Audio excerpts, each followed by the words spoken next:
Hello, fine folks. How's your day? I hope you all are doing absolutely fine. Today, we're diving into the outrageous world of choosing beggars.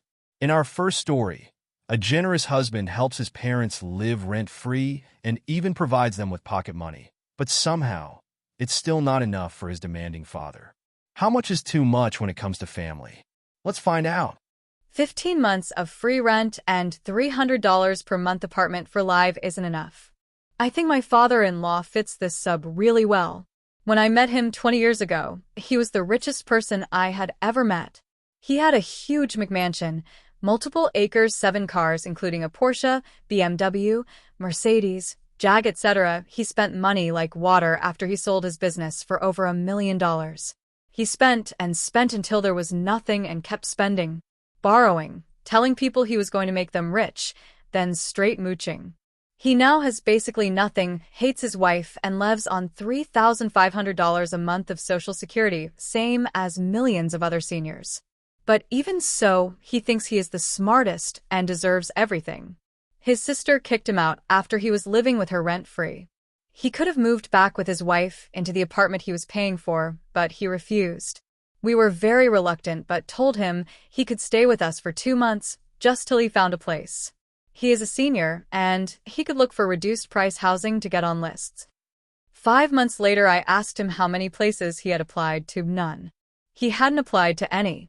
His excuse was until recently still paying rent on the place for his wife. That was over, so I told him again, you need to find a place. We will even give you $1,000 a month. 12 months rolls around, still has not applied for anything. I work. I have a child. I'm busy, and he does nothing all day, every day. He cleans up after himself and handles his own meals, that's all. He never offers to even watch our child. He does nothing and pays nothing. So I'm firmer this time. I lay it all out and tell him 3 more months or you are starting to pay $500 a month in rent. Where I live, even just a room goes for $900. We show him apartments near his daughter that are only $1,400 a month. Utilities included, very affordable with our $1,000 help and his Social Security. Well, he continues to fail, maybe applied to places, but even when he was rich, he always let bills go late. He qualifies for a VA loan but can't actually get one, so convinced my husband to co-sign. We found out from his realtor, a family member. He asked for places with high-end appliances, land, 2,000 square feet, way over what he can afford. I ask him how he can afford them. I sit him down and run the numbers, and these places are $2,400 a month and will cost $1,000 a month just to heat. He hadn't even run a single number. He was just going to either fail to pay and ruin my husband's credit or expect us to pay $2,000 a month so he can live in a nicer house than we have. So I decided enough, there is a cute duplex in the area, fully renovated. We will just buy it and rent it to him for $300 a month, and he pays utilities. Market's $1,300. The bottom floor is 700 square feet. We can rent the top so we can offset some of the cost. Oh no. He is complaining there isn't a garage, there is off-street parking right next to the door.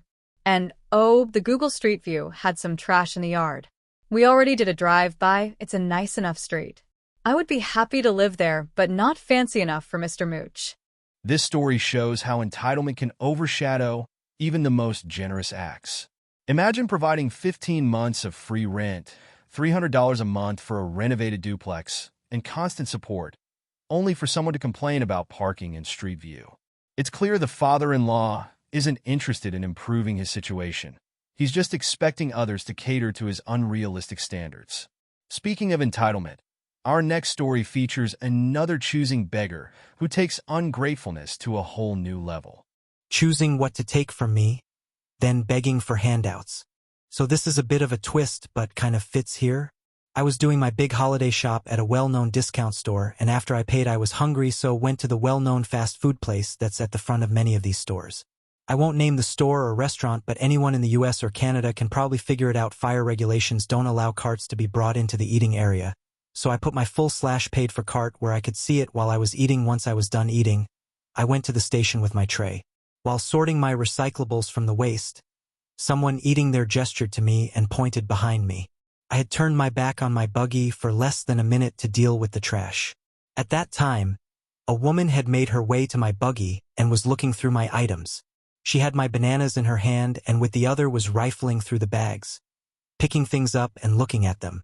I moved toward her and said, "Hey, that's my stuff." She then asked me if she could take some of it because she was hungry. I said she could have one banana, but that's it. I needed my stuff for my family. She then told me she needed more than a banana and asked if I could get her a turkey and buy some presents for her kids. I said sorry, no.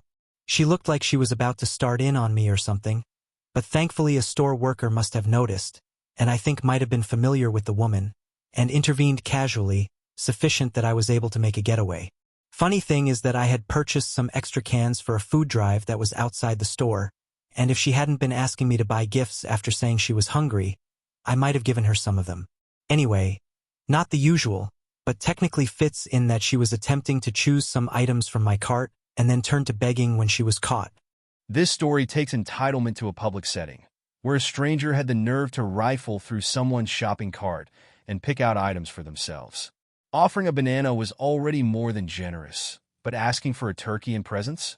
That's next-level audacity.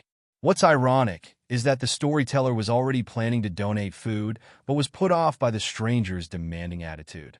Entitlement and begging don't mix well. Up next, we've got another story that will make you shake your head in disbelief. My stepmother-in-law came for Christmas. My father-in-law and stepmother-in-law came to visit for 9 days over Christmas. They don't have much, and my father-in-law was very grateful for everything we did and shared with them while they were here.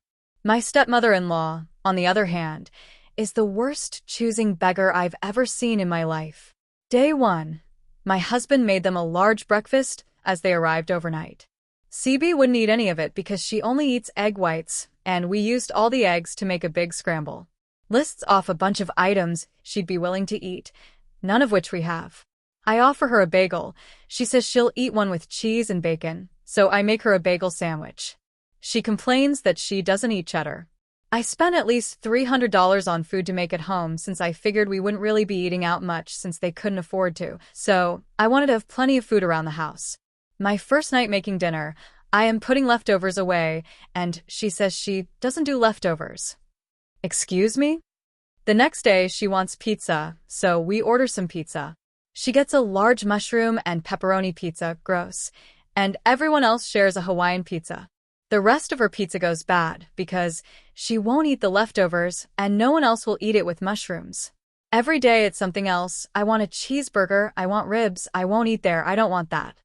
By the end of the week, we are all scraping by eating fast food for every meal because she won't eat the fridge filled with leftovers, except me and my husband. Their last full day, we took them out for barbecue because she wanted ribs for days. She gets her ribs, takes a bite, and doesn't want them. 2 racks of ribs, wasted. The next morning, we stopped for breakfast on the way to the airport. Anyone want to guess what kind of cheese she ordered for her egg white omelet? Yup, cheddar. Good riddance, lady. This story really highlights how some people take generosity for granted. The father-in-law shows appreciation for everything, but the stepmother-in-law? A total choosing beggar. From demanding specific meals to rejecting leftovers and wasting food, her list of complaints is endless. It's frustrating how someone can be so picky when others are trying to provide for them.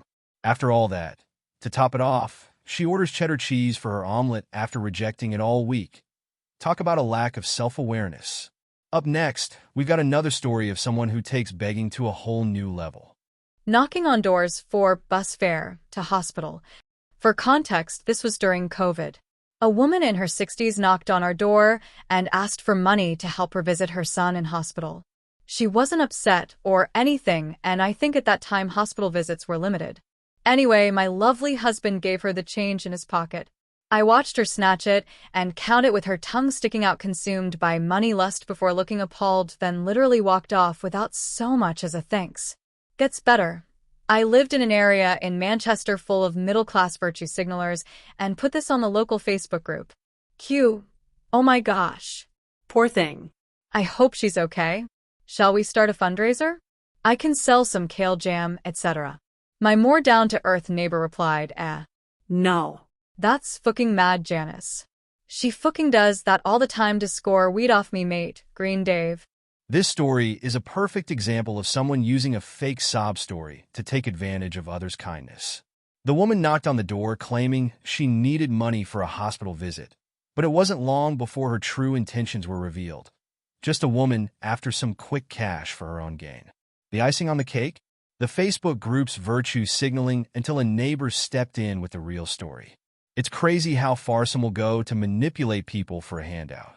I think generosity is great, but don't let anyone take you for a fool. And that's a wrap for today's Choosing Beggars stories. It's always surprising how some people think they're entitled to more than they deserve.